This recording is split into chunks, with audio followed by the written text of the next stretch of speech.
Hello, operator. Can you please connect me with OTR Halloween Holidays? I don't want to miss this episode of the Ghoulie Show.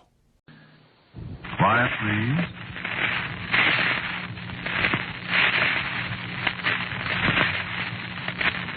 Quiet, please.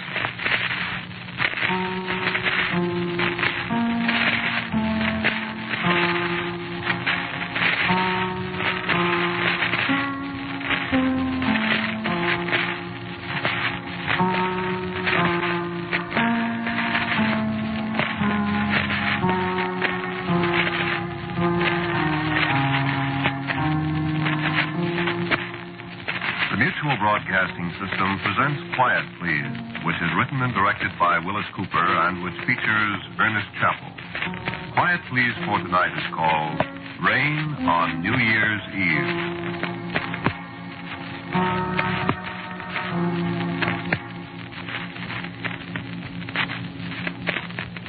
It's raining again.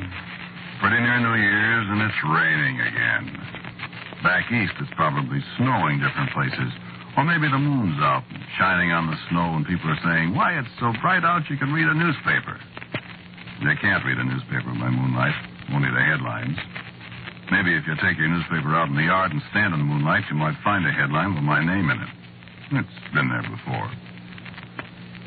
Well, anyway, so there's moonlight. Here there's rain, like it was that other New Year's Eve.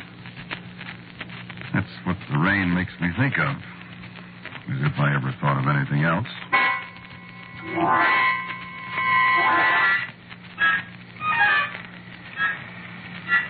Listen to the rain. I was sitting in my office in the writer's court out there after we'd been on the picture for 2 or 3 months. Writing it, that is. They'd been shooting for about 3 weeks, but I was still on the picture because we had a producer that couldn't make up his mind, and the director was one of those guys, sort of road company Hitchcock, you know. He makes the picture up as he goes along. Only there has to be a writer filed away someplace where he can find him when he runs out of ideas, which is not more than 11 times a day. So I'm dying. I go on the set and I find actors there I never heard of, speaking lines I never wrote, in scenes I couldn't figure out. Then the director would get me in a corner and put the arm on me. This thing doesn't seem to quite gel, old man. You know? And me and my little typewriter go to work to unscrew things while the overtime and the gin rummy games go right on. Great life, that. Well, so I'm sitting in my office and the rain is on the roof and the gas heater is frying my ankles while the draft from the window is giving my neck the deep freeze. Mary Lou, my secretary, comes in from her little cubbyhole next to mine. When do I get to do my Christmas shopping, Mr. Ramsey? You don't get to do your Christmas shopping, Mary Lou. Yes, I know. I didn't. What? Christmas was 2 days ago, Mr. Ramsey. Was it? Well, Merry Christmas. Are we ever going to finish this picture, for heaven's sake? Well, I'll tell you, Angel. Mr. Doty, the great director, is getting $3,500 a week. I know it. And, my dear, Mr. Doty has not got $3,500 a week for a long, long time, see? Mm-hmm. So Mr. Doty, the great director, is going to make $3,500 a week just as long as he possibly can, and characters like us can, you know what. That man. I have a different word for him, sweetheart. But as I was saying, if we leave it to Mr. Doty, this here picture ain't never going to be finished. 100 years from now, somebody will come upstairs here and they'll find an old man with a long white beard speeding out the 59th revision of scene 456.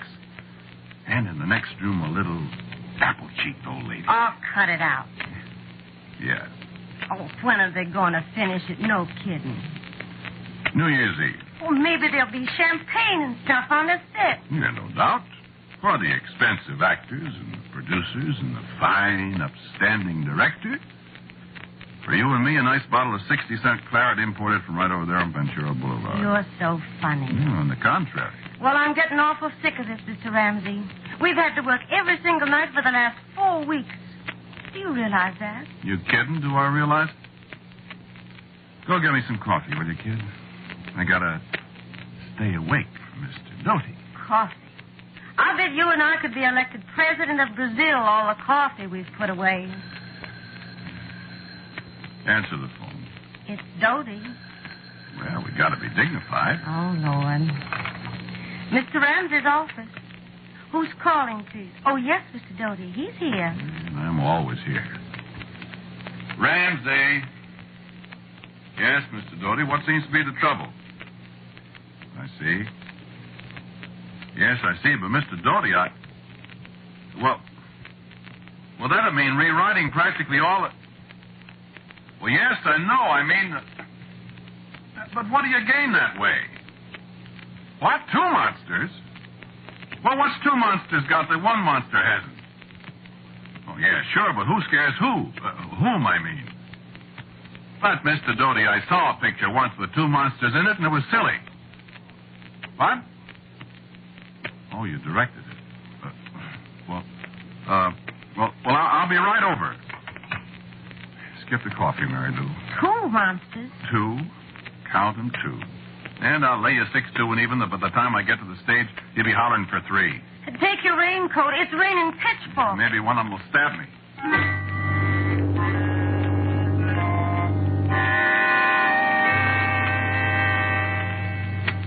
I better tell you about this monster stuff. This was a horror picture, you see. Kind of the poor man's Frankenstein. Yeah, they couldn't get Karloff, naturally, and they couldn't use the Frankenstein monster makeup because Jack Pierce over at Universal invented that. I guess Universal owned it. So they had me dream up a monster. And boy, did I dream one up.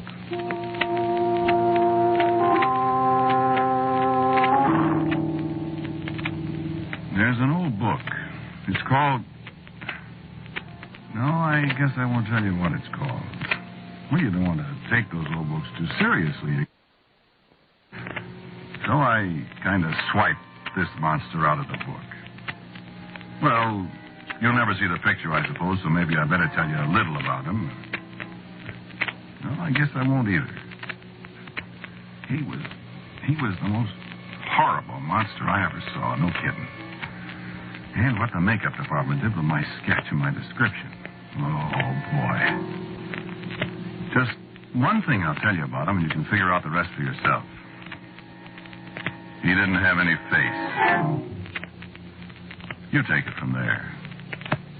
But don't kid yourself. He was a thing. They got Ollie Tharp to play the goon. Nice fella, quiet, always grinning, modest. Good actor. Last guy in the world you'd expect to play a monster.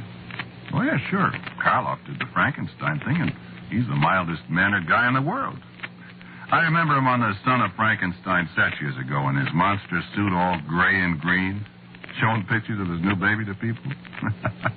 That's a laugh. Well, I guess monsters are human sometimes, huh? And maybe humans are...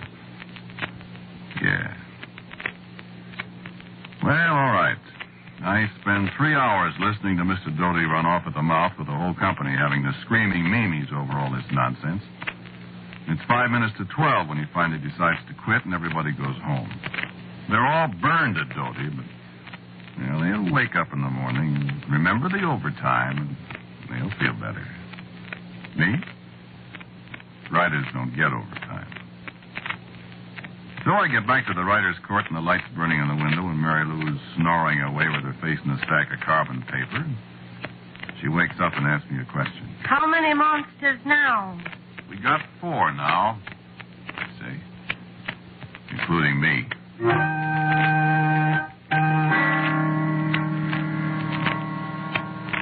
So the next morning it's not raining anymore. The sun is shining bright and you can see snow on top of the mountains, and it's a very nice day.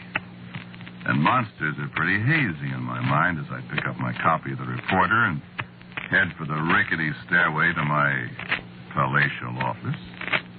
I'll tell you how much good the sunshine did me. I was whistling as I climbed up the stairs and opened the door. You might as well turn off the whistle. Mr. Dodie's looking for you. And now what? He says it's very important. 2 more monsters. Your coffee's on your desk. Steaming cold, no doubt. I just brought it up. Give me 15 cents. Now, it's your turn to buy this morning. I bought yesterday. All right. Hello, no, he isn't here yet. Go ahead. Mr. Ramsey's office. Yes, Mr. Doty. Morning, Mr. Doty. How are you? Oh? No kidding. Why, that's fine. What? Oh, of course. Yuck. Yes, sure. What's up? Why, sure, Mr. Doty. Yes, sir, I'll be right over. What? He has to finish the picture definitely by 12 midnight, December 31st. Oh, that's what you said last night. Well, I was kidding. You know how it goes in the story. I forgot. Well, I mean the way it was originally. You know, this monster only has power the last hour of the year. Oh, yes. Remember, it was a New Year's party, the whole picture? It's been so long ago, I forgot how we started. Well, don't you remember our big payoff scene? She thinks the monster is her wicked uncle? Who thinks? You know, the babe with the teeth. The goon girl with the blue dress. Oh, yes. Remember, she thinks the monster is her uncle, and she tries to rip his mask off, and it ain't a mask? Something like And that. the house is on fire, and he grabs her and runs inside the house, and our hero busts in after her and rescues her. Some way I never had a chance to figure out. Well, how would he do it without his glasses? He'd fall over the stoop. What stoop? There's hundreds of them in pictures. Drink your coffee and go see Mr. Doty. Maybe he's changed his mind. I can't change his mind. The front office put the big fat arm on him, or else. Whoopee, baby, 3 days and we can sit down and rest. Away from this place. You can say that again. Tell him I ain't here.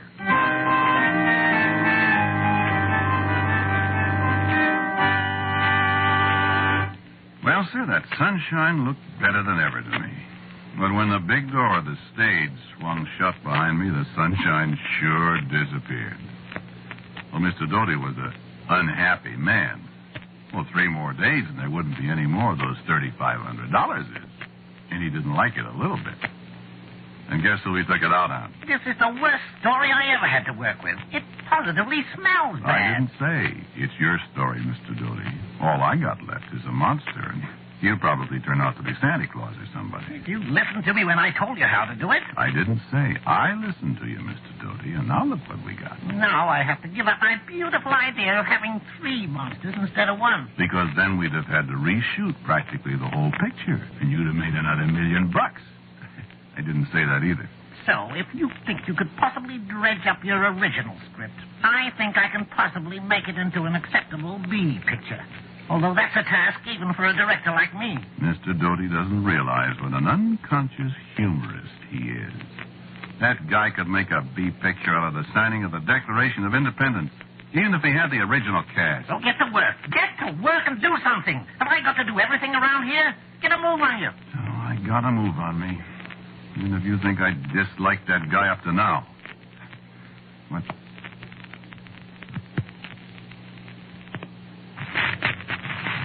Deputy, the last 2 days. You've got to get some sleep somehow. You've been on your feet for almost 2 days, Mr. Ramsey. Yeah. Where were we?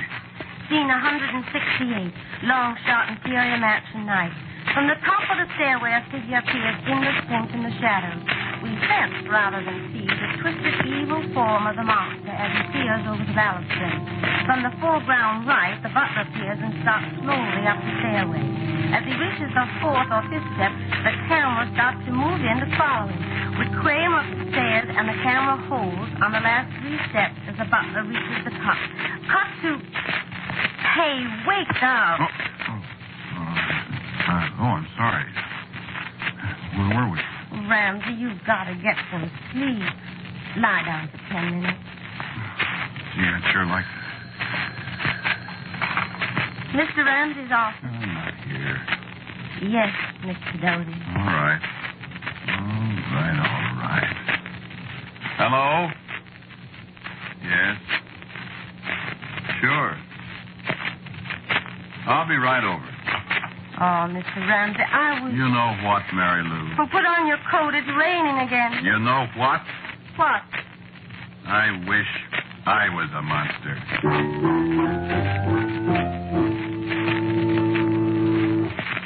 You know, I was a tired little fellow. I didn't have any Thanksgiving. I ate a bent ham sandwich in my office that day because Mr. Doty had to have 3 new scenes Friday morning. He called me at the office to see how I was doing. He'd just finished his Thanksgiving dinner. I didn't have any Christmas. I locked the door of my office and beat my brains out on a whole new sequence Mr. Doty had thought up. All around me, people were drinking whiskey and chasing each other through the corridors and up and down the stairs. I didn't have any Sundays, and I didn't have any evenings. I, my friend, damn near lost my mind. All the time, Mr. Doty. Wow. Perhaps no wonder that by New Year's Eve I was ready to hire a man with a cleaver to extirpate the guy. But I didn't. Nope, I sure didn't. At 9 o'clock, he called me over to the set again. Could I rewrite some dialogue? Well, I crossed him up on that one. I threw out the hash he'd made of my original dialogue and substituted what I'd originally written. It played okay. After 7 different takes, all exactly alike. I went back to my office in the rain. Mr. Ramsey's office. Yes, Mr. Doty. Yes, Mr. Doty. I'll tell him. Mr. Ramsey. I heard you. He needs you right away again. Okay. Oh, you poor thing. Only another couple hours. Hope I can take it. Take your raincoat. It's raining cats and dogs. You're telling me. That time it was a little piece of action he couldn't get through his ivory head. I explained it in words of 1 syllable, carefully avoiding the 4-letter ones. He thanked me, old boy, and I went out into the rain again. Rain. Oh, what rain in California can do to you. I heard of a fellow that jumped into the Los Angeles River once after a week of rain. Ordinarily, he'd break his ankle, but he drowned. You know, it just comes down steadily. Well, I know I could probably be a lot more graphic than that, but that's all there is to rain in California. It comes down steadily. Ice cold. Steadily. Yeah. Of course, it always stops about the time you've decided to start out on foot for the east. The sun shines and poinsettias bloom and the hills are green. Oh, man, it's wonderful. I guess they have the rain like hitting yourself on the head with a hammer. It feels so good when you stop. Yeah, that's a bum gag, but I was a pretty beat-up character. 3 more times that New Year's Eve. In the rain. The guy getting meaner and meaner each time. Well, at least it was going to be over pretty soon. It was 10 minutes to 11 when I came into the office and Mary Lou took my coat from me. You've just got to get a little sleep, Ramsey. Now, you sit down at your desk and put your head down and catch 40 winks. Thanks, Mary Lou. Oh, if I had to see that man just one more time tonight, I would be responsible. I'm not kidding. I know. You go to sleep. Well, kid, you're as all in as I am. Well, at least I don't have to face him. He's got to stop at midnight. As soon as he's through, should you and me go someplace and have a New Year's drink? I don't know whether I could keep awake. Well, let's try, huh? Okay. Anybody ever tell you you're a nice gal? Couple of people. I could marry a gal like you. Don't kid people, Ramsey. I'm not. See how you feel when you wake up. I think I love you. I wish you meant that, Ramsey. I do. Kiss a fellow good night. Ramsey, you're sweet. Kiss me good night.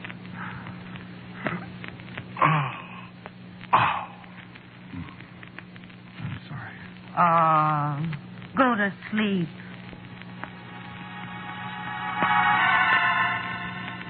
So I went to sleep. And I dreamed. Even when I was asleep, I couldn't get that guy Doty off my mind. I dreamed I was on the set. I dreamed they were shooting the last scene, the one where the monster comes closer and closer to the camera till that head of his without any face fills the whole screen. You know how it is in dreams. You're here, and then all of a sudden you're there, and you're one guy, and then you're another, and it's all mixed up. Yeah. I could see the set. and I could hear Dodie call out. Quiet! Rolling. Action! Then I could see this faceless monster coming out of the shadows. Slowly, right up to the camera where George Robinson was standing, as tired as everybody else. And I thought to myself, if the audience had any idea that little old milquetoast Ollie Tharp was inside that monster rig, they'd bust. And in the dream, I saw Dodie jumping up and down in one of those silly rages of his, and he yelled, Cut! Get back there and fight over.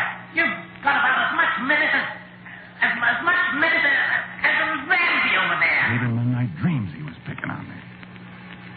And so they started all over again. My dream got kind of mixed up all right there, and I sort of seemed to be following the monster, because I could see Dodie's face right in front of me as the monster moved in. When Dodie yelled, cut again, the monster and I didn't stop. I just sort of seemed to follow him right on, farther and farther. I saw the monster's big, hairy hands grab Dodie, and Dodie screamed, and the monster's hands were fumbling at Dodie's neck. Dodie was fighting, and I saw Dodie bite the monster's hand. It was so real I could almost feel it. And then everything got black in my dream, and there were a lot of bells ringing, and well, that's what woke me up. So I raised my head, and of course, there I was in my office. And I pulled myself out of it a little, and well, I knew what the bells were. They were bells ringing in the new year. The rain was hammering on the roof, and it was tomorrow. So I got up and hollered for Mary Lou. Mary Lou! Hey, Happy New Year, Mary Lou. And she didn't answer. I stepped through the door into her little office. And she was lying on the floor behind her desk. And the look on her face was something I never want to see again. It was a look of the most awful horror anybody could imagine. The kind of look you'd expect to see on the face of someone who'd been literally frightened to death by a monster who had no face at all.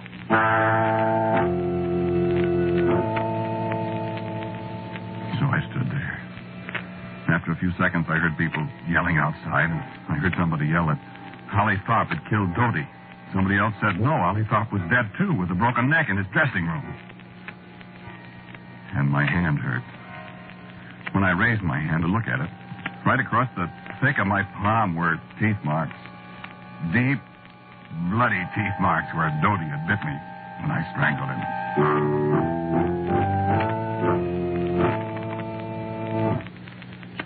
So you see, that's why I say never take any of those old books too seriously. Remember I said I wished I was a monster? Remember what the book said? The monster only possessed his murderous power for 1 hour, the last hour of the year. New Year's Eve again, and it's raining. Got anybody who want murder?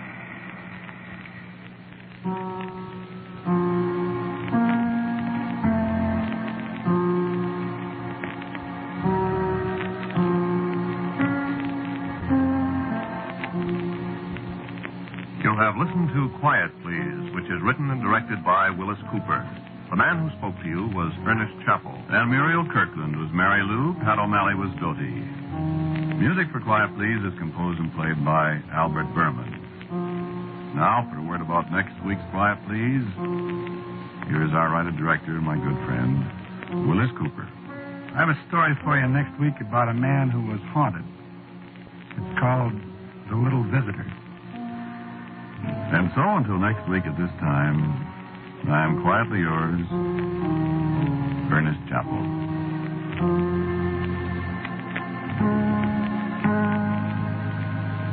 Quiet, Please comes to you from New York. This is the Mutual Broadcasting System. It's intermission time at the Baba Ghoulie Show. Time to refresh yourself and visit our snack bar. Got a yen for some hot popcorn? How's about your favorite soft drinks, which are sparkling cold? And there's all kinds of candy to tempt you.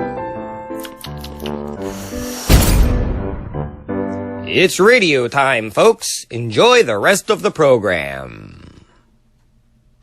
This radio show has been brought to you by... Hello, kids. Bored at home? Can't get any girls to come over? Well, then call up some ghouls to come over instead. They'll certainly scare the pants off of ya. Just dial 1-900-CALL-GHOULS and hear some scary stories. $2 for the first minute, 35 cents each additional minute, plus 3 souls for the full experience. Ask your parents' permission first.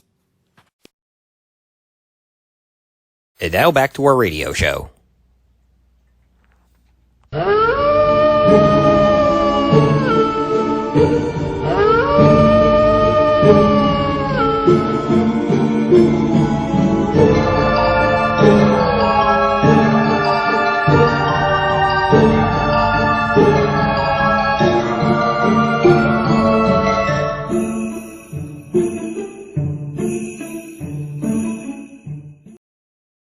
And now, a tale well calculated to keep you in suspense.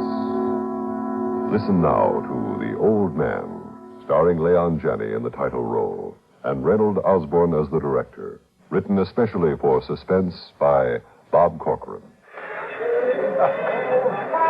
Madam, you're standing on my cable. Oh, you and your cable. Madam, you're Thank you. And a Happy New Year to you, too. Good evening, ladies and gentlemen. From New York's famous Times Square, where in less than 6 short hours, thousands of people will celebrate the moment we're all waiting for. Goodbye to 1961 and welcome to 1962. I beg your pardon. How does one get to Pennsylvania State? Right that way, sir. Oh, thank you, sir. Even now, things are getting a bit crowded here as more and more people arrive, anxious to be as close to the center of the crush as possible. But I wouldn't miss it for the world. No, not for the world, my folks. Well, from my vantage point here on Broadway, just north of 44th Street, I can see the excitement in both directions. Excuse me, sir. Yes? I say, how does one get to Pennsylvania State? That way, sir. The famous lights of old Broadway are blazing, and I'm reminded of Chesterton's comment about what a wonderland Broadway must be to the man who can't read. Instead of cigarettes and beer and tissue paper, to such a man, the lights might spell out hope and faith, or advertise charity, goodwill, peace. Now, let's talk about one of the... Good evening, sir. Happy New Year to you. And now here's a cab driver who... Sir, the cable. Wait a minute. Boy, are you nervous, Mac? Will you relax? Big party. Happy New Year and all that jazzeroni. Hey, what's that wire? It's a radio cable, sir. We're on the air. We're on the air. You mean people are listening to what you're saying? Of course. This is a CBS radio network. Hooray.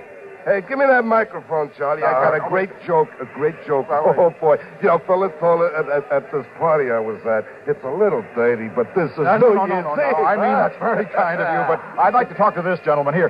What's your name, sir? Joe Wolston. And you're a cab driver. Well, he's sitting behind the wheel of a taxi, Crab. What else? How do you feel, Mr. Walton, working New Year's Eve? Oh, just another night, only worse. But no complaint. Do you always work New Year's Eve? Oh, I didn't used to. Do now. I mean, you got a party to go to. Someone wants you around. That's different. Look, I'm working. An old guy like me. That's got to be good, right? I agree, sir. I agree. Look, there's this girl, you see, and she's got a cockeyed parrot. Yes. That's very good. Very good, sir. Boy, you got a joke fast. Here's your cab, sir, right here. Do I want a cab? Well, you know how hard they are to get New Year's Eve. Oh, yeah, I'll take it. That's it. Step right up. Sure.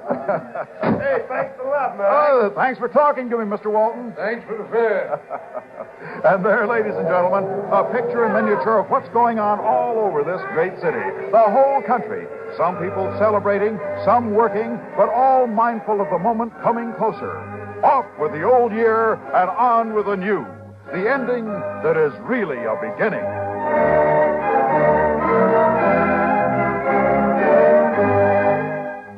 I believe that is all, Miss Fowler. Yes, sir. Sorry to have kept you late, particularly tonight, but these reports had to be completed. I mean, if we haven't reports, where are we? Oh, I agree, sir. You're a young lady of great discernment. Thank you. Now, everything all set for the retirement ceremony? Yes, sir. I detect a distinct change of tone, Miss Fowler. Is there something wrong? Plans not well laid? Organization disorganized? No, sir. No, sir. Everything's working smoothly. Well, then why aren't you happy? I'm happy. Well, it's just... Well, since you ask, it's the old man. What about the old man? But I just hate to see him pushed out, losing his job. I see. You're new here, so I will explain. Miss Fowler, it has become a cliché, which I nevertheless use when appropriate, that business is business. I've heard you. I mean, yes, sir. There is no room for sentiment here, no matter how well-meaning. Your feelings do your heart good, but our organization ill. Retirement is the way of the world. Age must give way to youth. When a man's job is done, he must step aside. I know that, but it seems a shame. Not to the man coming up. So the poor old fellow is just to be shoved out. We have a nice party planned. He knew when he took the job that it wasn't going to be forever. I mean, it's not as if it were civil service. I agree with everything you say, sir, but it's still a shame. And we're giving him a lovely present, a stunning gold watch. My assistant is giving him the good news at this very moment. You go back and tell your boss I don't want a gold watch. You're not fooling me a bit. There are hello presents and goodbye presents. He's never said hello in his life. Oh, I couldn't talk like that to the director. Besides, I don't need a watch. Got a timepiece. And I didn't need him to get it. Whatever you say. If you don't want the watch, well, we'll just have your farewell party without it. Maybe there won't be any farewell party either. What? You can't mean that. You just never can tell. No, sir. As a matter of fact, you can tell him for me that as far as I'm concerned... And then, sir, well, you won't believe this. Then, sir, he looked at me in the strangest way. How strange? Like this. That's strange, all right. He's senile. At the very least, sir. He said he wasn't sure if he'd come to his farewell retirement party. In fact... Well, go on. It's just that you'll get angry when I tell you. Go on. He said he might not retire at all. What? You got angry? Not retire? Why, that's impossible. Retirement is mandatory. There's no choice. That's what I told him. What did he say? He laughed. When you get that old, I think it's called a cackle. Yes. The important thing here is to handle this quietly and efficiently. We wouldn't want this sort of thing to come to the attention of the chairman of the board, would we? Oh, no, sir. We might be out of our director's job. I will deal with the impertinence lurking in that sentence as soon as this matter is straightened out. Now, you will tell him that the rules are clear and that no exceptions can be made. We are sympathetic but firm. His retirement is here today, and it follows from this that tomorrow he won't be.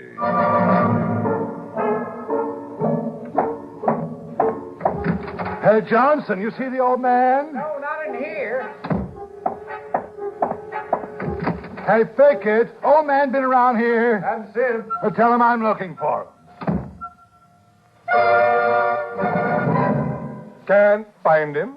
It is the way you carry on my orders, a simple matter But, like... sir, we've looked everywhere. Since you haven't found him, that is an obvious untruth. Well, this is what comes of setting the retirement age so late. You are right, sir. He's senile. I don't care what he is. You get him in here.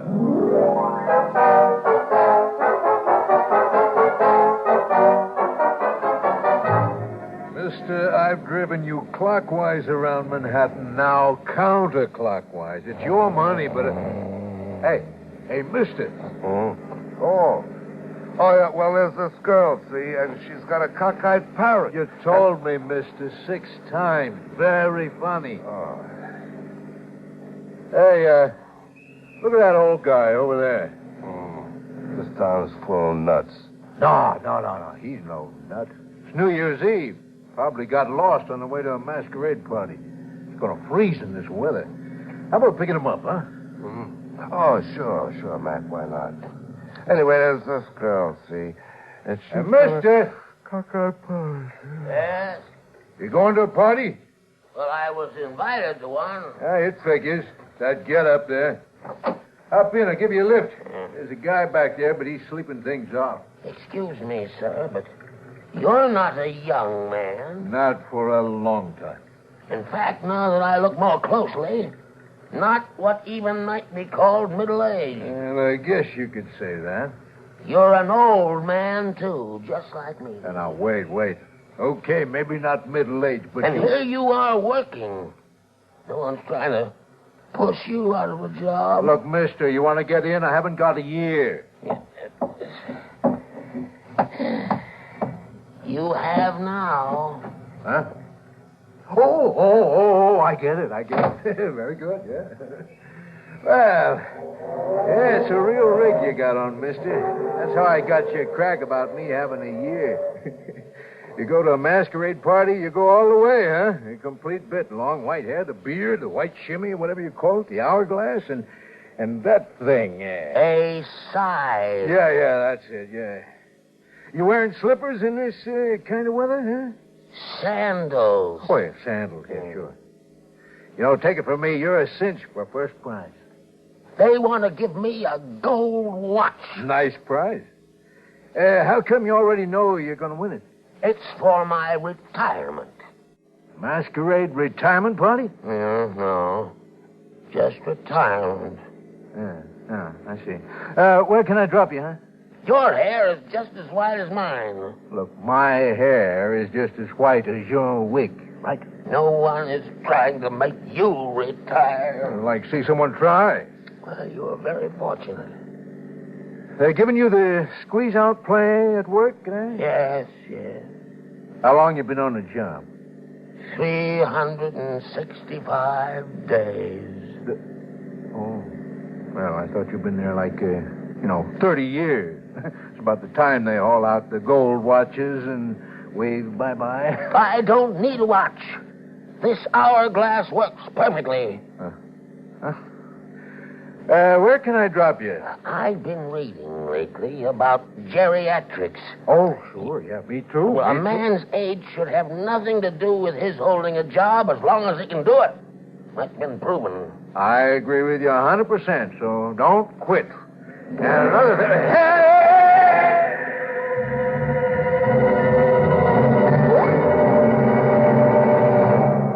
I said just him, not those other 2 clowns. Sorry, sir. I thought speed was the important thing. Oh, it was his fault, officer. I gave a clear hand signal. Hey, what did we hit anyhow? Are you satisfied with the trouble you've caused us? No. Get out of there. I've had a very interesting talk with my friend here. Wait for me, pal. At least you I know. What's with all this? We crack up and we're Deadsville or something? Please, you are not Deadsville. Nutsville? I refuse to pursue this conversation. Remain quiet, and as soon as this matter is straightened out, you will be returned. Oh, look, mister, my meter is running. Sit down, all of you. 1961. You sit there. Right. 1961? Miss Fowler? Yes, sir. 1962 here? Right on schedule. At least something is going right. Bring 1962 in. 1962, Nutsville. There will be no muttering. This lamentable matter can be cleared up quickly, smoothly, and efficiently. Hey, it's a long time between drinks, huh? Boy, we sure drove a long way to get here. Sit right here, quietly, please. Oh, games. Oh, that's great. Where are the girls? Huh? Oh, Well, one is better than nothing, but what kind of a party with babies? Like none we were ever had, buddy. Attention, please. Attention, please. I believe I conveyed that thought. Sorry, sir. 1961. To put it as briefly as possible, I'm appalled at your conduct. We all are. From time, out of mind, we have always run things here in orderly fashion. Well, maybe it's time someone changed that. 1 year giving way to the next. No sense to it, as far as I can see. No, if I couldn't do the job well... The job is no longer yours to do. Now, 61. I may call you 61. That's well. Yours has been a good average record. Our files show that you did things on time. You started spring on March 20th at 3:32 p.m., summer, as agreed, at 10:30 a.m., June 21st, and so on, so on, so on. Now, suddenly, I find that you refuse to step aside at midnight tonight, so that your rightful successor can take your place. Why should I quit for him? It's the way you got the job. That 1960 was falling down on his face. I'm as good as ever I was. That baby looks sort of stupid to me, anyway. He didn't do anything but sleep. Now, you see, I've been reading about geriatrics. I know. That's what started this whole mess. And I had a nice talk with my friend. I know that, too. Well, here's something you didn't know. You can call off your big fancy party that you got all set up for 12 o'clock tonight because I'm not going to be there. Oh, dear. December 32nd, December 33rd, December 34th. Oh, shut up. Hey, is this jazz on level? I haven't been drinking, and I'm hearing the same thing. Will you two be quiet? Well, 1961, now that you've had a chance to think over this matter, I'm sure you see the whole thing in an entirely different light. Well, I'll say one thing for you. You're often wrong. I took this job a year ago. And a joyous occasion as well. And I had things all planned. Going to do a lot of things. Make the world better, people happier, things like that. But you did fine. I had Miss Fowler get some of your clippings together. Give them to him, Miss Fowler. Here you are. Highlights of 1961. Very nice. See for yourself. Well, I saw them. That's just a good part. Oh, I got a mess of clippings not so good. So I figure with my experience, I'll just stay on the job and make a little better name for myself. Well, you just can't. And that's all there is to it. Well, I checked. And you can't get me out of this job unless I walk out. Mr. Director, is that true? The rules... I was not always director. In the beginning, certain niceties of organizational procedure were overlooked in the obvious excitements of exploding particles and expanding gases. The gas is still expanding. Until this unfortunate moment, this oversight has never occasioned any trouble. In fact, 1929 wanted to quit before his term was up. That was his business. My idea is to keep on the job. But think of all the 1962 almanacs. The calendars. The speeches starting, poised as we are on the threshold of a new year. I don't care about any of that. Look, Mr. Director, I don't mean to butt in, but you're spinning your wheels. You said right, Mike. Mr. Director, your sewing for 1961 is not buying. Maybe we just sort of... Quiet! I do not need two ordinary mortals to tell me. Times past, present, and future. Assistant Director speaking. Assistant to the Director. Yes, sir. Yes, sir. Yes, sir. Yes, sir. Yes, sir. Boy, you sure told him off, huh? Well, and stop smiling. That was the chairman of the board. Oh, Big Daddy. He told me to tell you to be quiet. Me? You. So be quiet. Really? It seems that these gentlemen are not here by accident. The chairman planned that they would encounter 1961. On Fulton Street? He said he might be able to do what you obviously cannot. Well, I know the chairman of the board is a very smart fella, even with some of the people he's got working for him. But you boys aren't making me change my mind. Wouldn't try to anyway. No, me neither. Well, that's more than I can say for some around here. 1961, you got any idea why the chairman wanted us to talk to you? Nope. Unless he got tired of listening to this blabbermouth here as much as I did. Well, I've been wondering myself. We're such a clean-cut type, you know? Maybe it's because we sort of know more about you than anyone here. I mean, we lived you, you know? Yeah.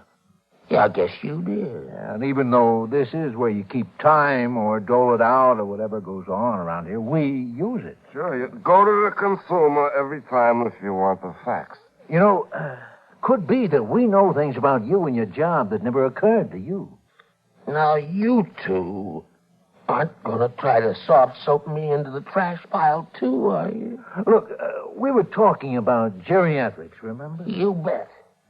Well, I guess there's no worse feeling than being useless, unwanted, or rejected. You know, too. Oh, a guy doesn't push a cab around town New Year's Eve if someone like, say, a daughter and son-in-law ask him to stay home and join their party. They want to give a party to get rid of me. Well, that party's going on all over the world. Sure, that's the thanks I get. The appreciation. What have they got against me? Was I that bad? Now, you. What kind of a year was I for you, huh? The worst year of my life. Me? Yeah. My wife and I were always going to take this trip, say. When we got a little ahead, you know. Oh, sure, mate. Then all of a sudden, it's just a little cold in the chest. I tell you, old man, I won't be sorry to see you go. What about you? Oh, me? Well, I don't know how to say this. Go ahead. It's all right, whatever you got to say. Well, I can't remember a better year. Got the brakes all the way, lot of laughs, my health, the whole bit, you know? There. That's not so bad, is it? Oh, it's fine for him and millions like him. For some other millions like me, even worse off, not so fine. You see, old man, you're not just 1 year, not just 365 days and nights hooked together.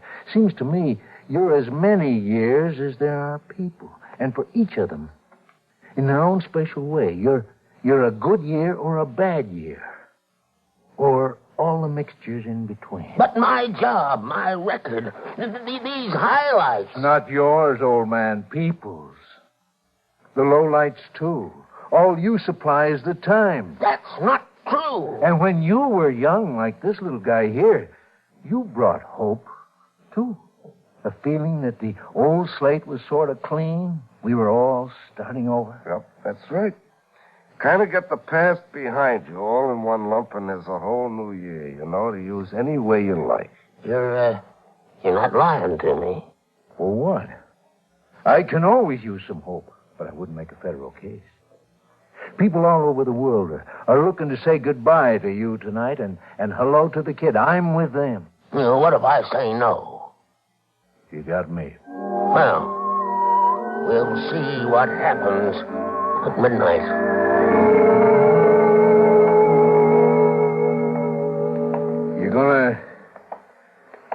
You gonna tell anyone what happened? Not when I'm sober.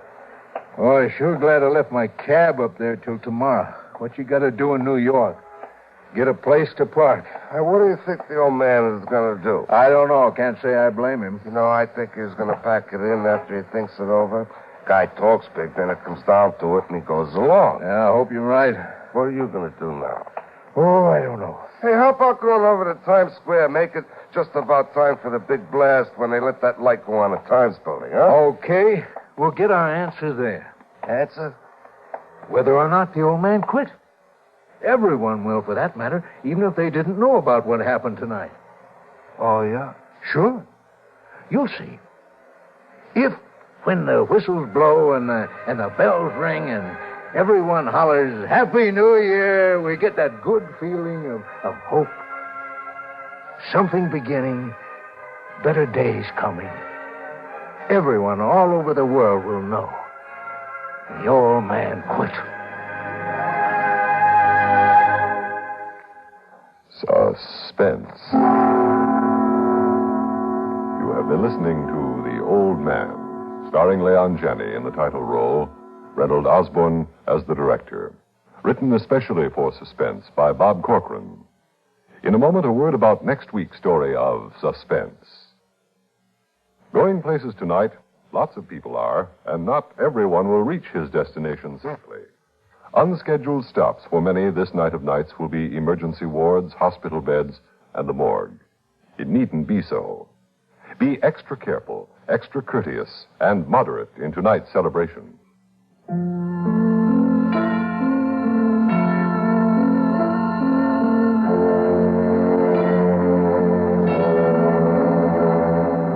Suspense is produced and directed by Bruno Zerato, Jr. Musical supervision by Ethel Huber. Featured in tonight's story were Lawson Zerbe as Joe Walston, Ivor Francis as the assistant to the director, Larry Haynes as the tippler, Ralph Camargo as the announcer, Rita Lloyd as Miss Fowler, and Guy Rep as Johnson. Next week we will return with Breakthrough, written by William N. Robeson. Another tale well calculated to keep you in suspense. Happy New Year from the CBS Radio Network. Thanks for watching the Baba Ghoulie Show by OTR Halloween Holidays. This is Waddle the Duck saying check out Channel Watchwaddle for some fun cartoons with no static.